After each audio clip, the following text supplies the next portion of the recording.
while we're waiting to get started, I can, that way I can be awesome. Okay. I also sent you a text, Tracy, so let me know if you like a text message. Okay, so let's get started. So I'm Christina Taff. I am like a mom of four, married, live in Lubbock, Texas.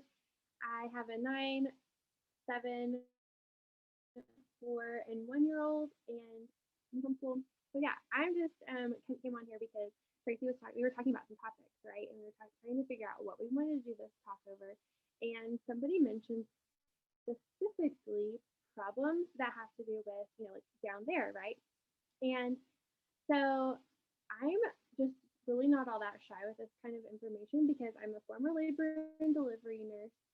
And honestly, like this stuff doesn't get talked about enough because I feel like people are too shy to talk about the problems that can go along with all of these female issues and things like that. And I think if we can just have these conversations and be professional about it, it's not a big deal, right? So, I just wanted to tell you first off that I'm not here to diagnose, cure, or treat you. I don't want to tell you to get off of your medications or to go against your advice that your doctor gives you. But I am a woman. I have hormones, and I think that we are going to learn a lot tonight. And I don't. This isn't going to be like your typical hormone type of class. I might say some things you've never heard before because if I'm being completely honest, I have just been radically changing my view on a lot of these things over just the past year. And I can't wait to share some of the things I've learned to see if it might help you as well. So, what I'm about to share with you, I'm not saying is the absolute right way or the best way or anything like that, but it might help you if you're hitting a wall and a standstill and you're struggling with hormone issues or female issues, then this might really be a helpful class for you. So, here we go. Um, First of all, when we're talking about this, I want you guys to remember that our bodies are one synergistic. They work together. Everything works together, right? Like we might go to the doctor if we for to a gynecologist if we're having heavy periods. But then we also will go to a gastroenterologist if maybe we're having tummy issues, right? But what maybe Western medicine, not knocking it because I am an OB nurse, but and so I'm in that system, but like where this system fails us is that maybe the exact same cause or the exact same culprit is causing both issues, heavy periods and gastro issues. And if you can get to the root cause of those things, then both are cleared up. And so that is what I'm here to help you with. Do I sound muffled? Uh-oh. Let me see. You're, you're a little bit muffled, Christina. I don't know if there's something covering your speaker on your phone or your laptop. Probably what it is my kids probably have nasty fingers and touch my laptop. I'll text my husband and see if he can get me some headphones, and then that might help. So I'll keep talking, and I'll see if he can. Let me just ask him real fast.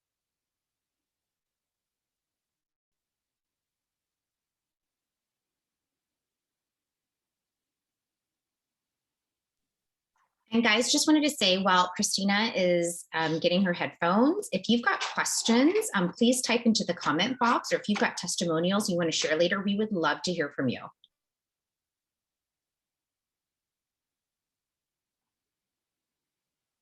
Okay. It says my connection's not clear. Is it? Can y'all hear me a little bit better now, or is it about the same? About the same. Okay. Well, let me just keep talking while he brings me the headphones, and then I'll talk slowly, and hopefully you can kind of understand what I'm saying. Sorry.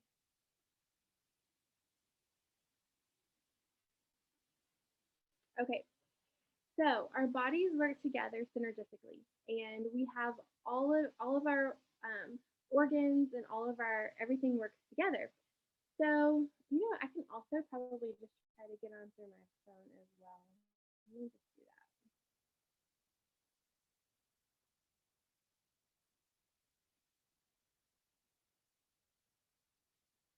I am going to log off here and log on with my phone really fast,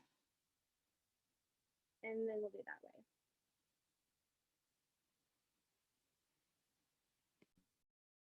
Yes, for those of you typing in the comment box, there is a transcription running too. So it'll be also in the replay. So if you're on your computer, I definitely see the transcription right now. I don't know if anyone's tuning in on their phone, if you can see it, but it is running. So that's another way. If you, for some reason, can't hear Christina, you should be able to see the text running as well. Okay, so hopefully we'll have better reception in just a minute. But tell me in the comment box, do you have any questions or testimonials? We'd love to hear from you later. Okay, turning this back over to Christina. Okay, perfect. Sorry, you guys. Sorry about the technical difficulties. I'm on my phone now, and I'm just going to hold it. So if it kind of moves, sorry. Okay. So we were talking about the body and how it works together synergistically. So if you didn't understand that or hear that part, I'll just go over it again. If we have issues like with our stomach, we're going to see a GI doctor. If we have issues with heavier periods, then we're going to see an OB. But the thing about it is it might be the exact same culprit, the exact same thing causing both issues. And so what I want you to keep in mind with that is that I'm about to talk about some things and you're going to be like, why is she talking about this? I thought we were going to talk about hormones and vaginal health and like lady part health, right? Well, these are some really big things that we need to get health, or some organs that we need to get healthy before we can have other kind of health going on all over our body. So what are hormones exactly? So hormones, that word gets thrown around a lot, but what does that mean exactly? So they're produced by different organs. We can have hormones that are produced by the thyroid, the liver, the pituitary gland, the adrenals, the pancreas, things like that. And they regulate our body systems.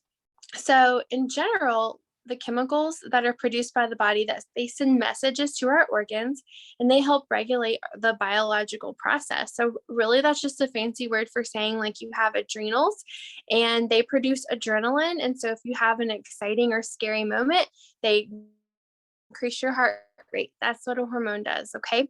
But when you think of hormones, we think of things like estrogen and progesterone. That's kind of the hormones we normally think of. And I can't share it since I'm not on my computer anymore, but I think I texted it to Tracy. I don't know if you got it, but there's this chart and I think she's going to share it for us. And I wanted you to see this because this is the way our estrogen and progesterone should be throughout the months through your cycle. So this is going to be for anyone who is in a, still having their monthly cycles and who, every 28 days, your hormones are going to go fluctuate up and down. And your estrogen, you can see here that Tracy is sharing this screen. I don't know if you can see this. So it shows you day one, what your estrogen should be doing and also what your progesterone should be doing. And then you can see how right after ovulation, it kind of flips and your progesterone goes up and your estrogen goes down. And the reason why you guys can screenshot this, I wanted to share this with you because this helps so much whenever you are trying to figure out, maybe if you don't feel good, what kind of oils to use.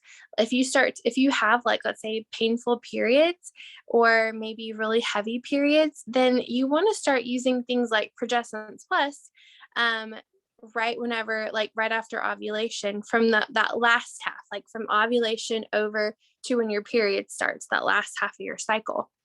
So you can see right here that like day one is the first day of your period and right in the middle is ovulation. And of course, the very end, it just starts right back over.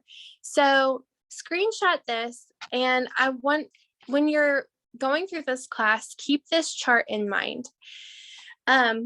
So of course, the estrogen works at building up your body, getting it ready for pregnancy, if that's what's going to happen. If not, then the progesterone kind of swings in and gets your body ready to get rid of the egg that was never fertilized and implanted. And the reason why I'm telling you all of this is because I didn't understand this for the longest time. And now that I finally understand it and I understand what my hormones are doing, then you know how sometimes people are like, oh, I just need to get my hormones drawn so I can see where they're at. Well, they're going to be different any given day. And so what I love about using particular oils, which we're going to go over in a little bit, is that you can kind of use this chart to kind of know, maybe if I'm wanting some support in my estrogen, maybe I have too much estrogen, then my dragon time, my clary sage are going to be really good. Or maybe I need some help with my progesterone, and so I'm going to use my Progestins Plus. Okay, so moving on. How do you know if you have a hormone imbalance? So hormone imbalance is going to be anything with uncontrollable weight gain, fatigue, muscle weakness, muscle aches, heart palpitations, increased sweating, being constipated, diarrhea, low libido, depression. Let's see. Thinning hair, dry skin, weight gain around your face, like that puffy face look, acne, skin tags. Did you know skin tags are a hormonal thing? And here's the kicker: increased vaginal infections, increased vaginal dryness, and increased pain during intercourse. All those kinds of things, increased UTIs, all those kinds of things are all going to be linked to these hormone imbalances. Headaches, migraines, night sweats, moodiness. So a lot of times, if you have these issues, you're going to have something called estrogen dominance. And we're going to talk, for the people who are really kind of like, really like to know the ins and outs and the whys, I'm going to kind of go into that here in just a minute. But some other particular signs of estrogen dominance are things like heavy bleeding during your period, endometriosis, PCOS, which is polycystic ovarian syndrome, maybe swollen or tender breasts, bloating, foggy headed. Ironically enough, gallbladder disease, you're going to wonder, like, why is gallbladder disease, where does that fit in? And I'll explain that to you in a minute. Hair loss, irritability, osteoporosis, slow metabolism, so kind of like a weak thyroid, things like that, PMS, headaches, all that kind of stuff. So those are all going to be signs of estrogen dominance. So did you also know, though, that this is still a sign of a sluggish liver? So this can all be traced back to a sluggish liver. And so you're probably wondering, like, why are we talking about liver? This is a health and hormones class. Why are we talking about something in the digestion? But it all goes back to the liver. So some signs of a sluggish liver are fatigue. Sometimes you get those dark circles under your eyes, hormonal imbalances, muscle and joint pain, skin problems, headaches, sugar cravings, weight gain, poor digestion, pain or fullness on your right side, because your liver is on your right side here, like right under your breastbone, kind of like right where your stomach is over to the side, under your rib cage right here. And so that is where your liver is, and that's what some of the signs that maybe you have a sluggish liver or an inflamed liver. You'll also have some skin breakouts, acne, rashes, skin issues are usually tied to that as well. So our liver does two really important things in relation to our hormones. And this is where I'm going to get into some little bit of science. Try to stick with me here. I know it can be a little like, blah, if you're not interested in it, but I'll try to make it as simple as possible. But essentially, we have estrogen floating through our body, produced in our body. We need that. It's a good thing, but sometimes we can have too much. And so our liver's job is to find the amount that we need and get rid of the rest, and just kind of cut that off and get rid of it. But if we have a sluggish liver, then our liver isn't able to do its job to get rid of that extra estrogen floating around our body. So it still keeps floating around our body, and then it gets reabsorbed back into our body. And that is what's called estrogen dominance. Okay. And so have you ever heard that term before? Estrogen dominance, because I had to switch to my phone. I'm not seeing comments. So if someone might have to just pipe in and let me know if you have questions or comments. But if you've heard that term estrogen dominance, maybe you've been called that before. Maybe someone said you have estrogen dominance. But that's just essentially what causes all these hormone imbalances. So of course, estrogen dominance, like we just talked about, is tied to PMS, heavy periods, painful cramps, breast tenderness, moodiness, things like that. And estrogen dominance always plays a role in endometriosis too. So, and another thing that the liver can do is it also converts thyroid hormone, which we're not really going to talk a lot about that, but that still does play a role. Our thyroid plays a role in what our reproductive hormones do too. So Did you also know that with your liver that you have emotions that are stored in your organs, and in your liver you have the emotion of anger that's stored in your liver and your gallbladder. So if your liver is stagnant, you might have more heightened emotions, become like easily triggered, which is kind of why explains why you have PMS symptoms, like you're more grouchy right before your period, things like that, because your liver is working extra hard to help get all that estrogen out of your body. Because remember that chart, the estrogen should be going down right before we start our period, but sometimes, so our liver is working extra hard to get rid of the extra, right? Okay, so now that that science lesson is over, let's talk about what we can do, what hurts our hormones, our liver first. So that way we can talk about what we can do to fix it, and then what we can do to help keep all these problems that come up from that from happening. And then we'll get to some specific like vaginal health type things as well. So here we go. Your liver filters out all your toxins and your chemicals and your old hormones, things like that through the body. It turns these substances that would harm your body, and it turns it into less harmful things. And so whenever we are using things like chemical laden makeup or chemical laden things in our homes, I'm talking laundry detergents, dish soaps, cleaners, all the personal care products that we use, all the things that we're brushing our teeth with, we're putting on our skin, we're shaving with these things, all the things that we're using, we're washing our face with, the chemicals that we're using, that we're putting on our clothes, on our skin, and things like that. Our liver has to break those down. And if we're using things that are hard on our liver, then we're going to start seeing a sluggish liver. Let's see, deodorants, that's another thing I had listed here, perfumes, things like that. Pollution, we can't do a whole lot about that. That's our environment outside, but we can do what we can in our homes, right? Another thing that can hurt our liver is pesticide drenched foods. So things that are sprayed with glyphosate or Roundup. It's really, really good to try to look for more organic labels, just to really help cut back on how much your liver has to detox. Unfiltered water, so drinking water straight from the tap, if you're like on a city water, probably isn't the best idea. Trying to find a way to filter some of those chemicals out is really good. Plastic, so drinking water from plastic bottles or putting our leftovers in plastic containers and then reheating them in the microwave probably isn't going to really help our liver if we're dealing with things like this.